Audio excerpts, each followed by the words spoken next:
Well, friends, this is something that you definitely will not see every day. You may not ever see this in your life. I've never seen one. Matter of fact, it's such a curiosity. I emailed Mike to get an idea of like, how many of these have you made? What are the specs? How much would this cost today?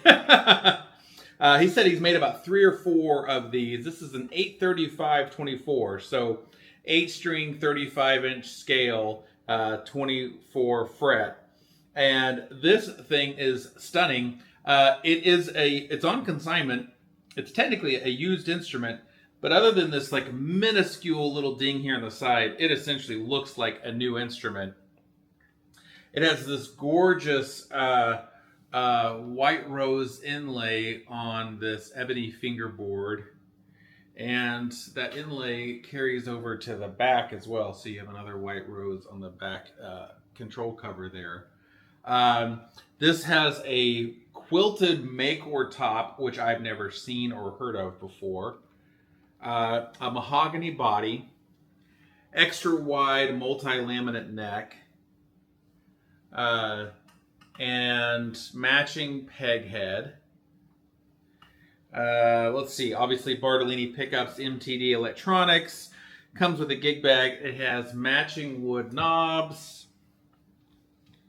Going through my notes here to make sure I haven't forgotten anything. The top is a one-piece quilted Makore top. I mentioned it was quilted Makore, but it's one piece.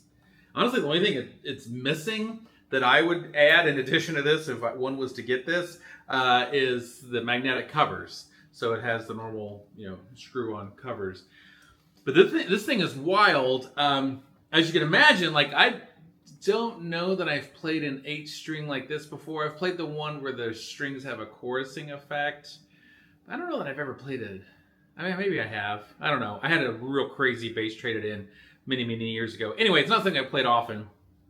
And so after kind of Googling to figure out how do you tune this stupid thing, which I found basically the way I've got it tuned is from low B to up to B flat, which is for me the way that's most familiar. But I think it's very common for people to use essentially like an extended E tuning, or even with the low B, but kind of tuning it almost like a normal bass where doesn't always go in fourths. So I have it where it's B, E, A, D, G, C, F, and then B flat. But it's common to tune B, E, A, D, G, B, E, and A again. So let's see, B and E. Yeah, B and E. Sorry. B, E, A. So, right? I got to do this over again. B, E, A, D, G, and then B again, and then E and A. Yeah, that's also another common tuning. And I think that may be more common for people that are doing more chordal stuff, which is probably the person who this was made for, or the idea behind what they were doing. I'm not going to subject you to that. Not that kind of playing isn't amazing. It is. I just can't do it. And I haven't studied it or practiced or anything. So I've just tuned it in fourths the way that we're normally accustomed to, which is also very possibly the way that it was intended as well, because tuning it in fourths essentially gives you like guitar-like sounds on these upper strings, which is kind of cool. So if we, and I'll just kind of run through a few sounds here. Let me think of the easiest way to do this. We'll just use the onboard mic and let you hear it that way. And this won't run through the direct audio. But so obviously normal pickups sit here. We'll just set everything flat. So if we set everything flat and both pickups full on, volume all the way up, we've got our low B, E, A. So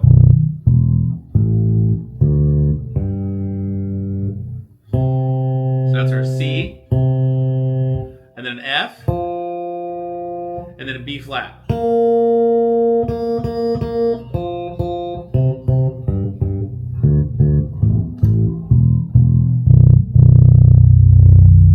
So the groove that I play in the video is in C minor, which is a little easier to get kind of lost on this fretboard here.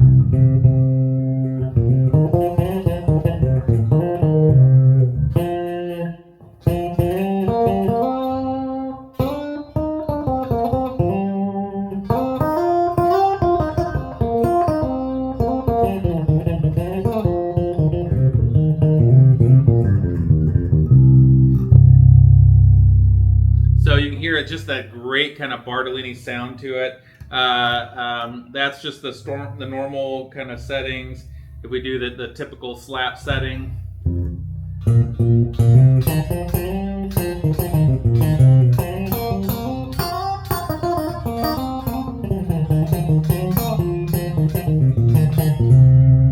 So that's kind of our normal slap setting.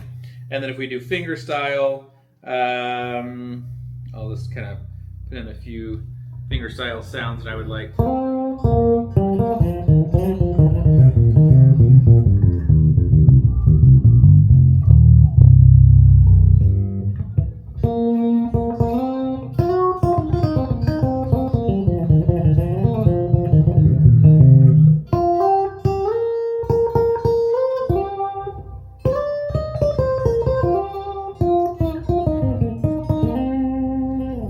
Yeah, isn't that wild?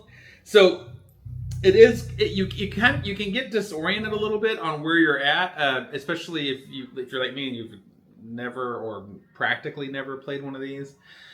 But then once I kind of got into the groove a little bit, like it got easier and it was less disorienting. And then of course with having this extended range, it opens up these other ideas and melodies and thoughts that you wouldn't kind of normally get into. And of course this thing just begs to have, for any kind of like double stop.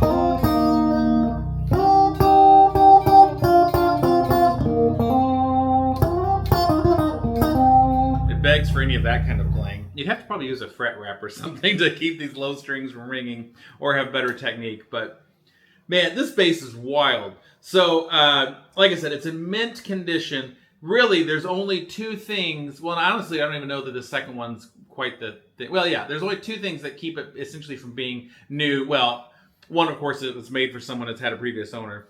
The other thing is, I mentioned like this just, microscopic ding almost that's right here on the top. There'll be pictures. I'll show it in the pictures. But then it doesn't come with an MTD gig bag. It comes with another gig bag, another branded gig bag.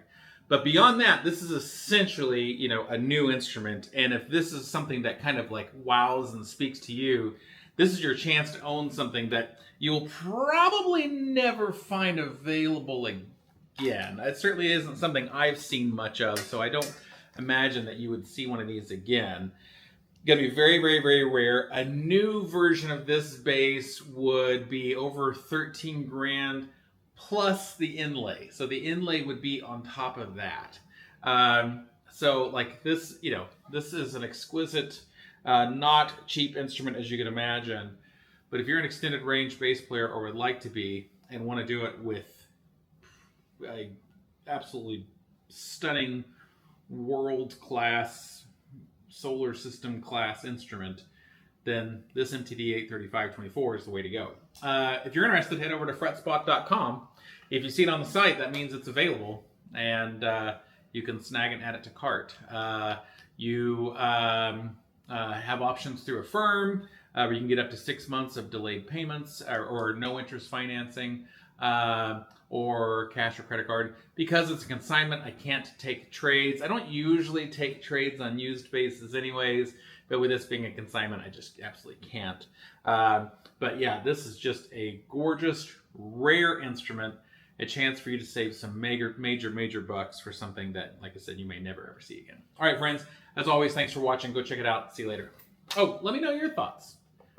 You ever seen one of these before? Let me know in the comments. Bye.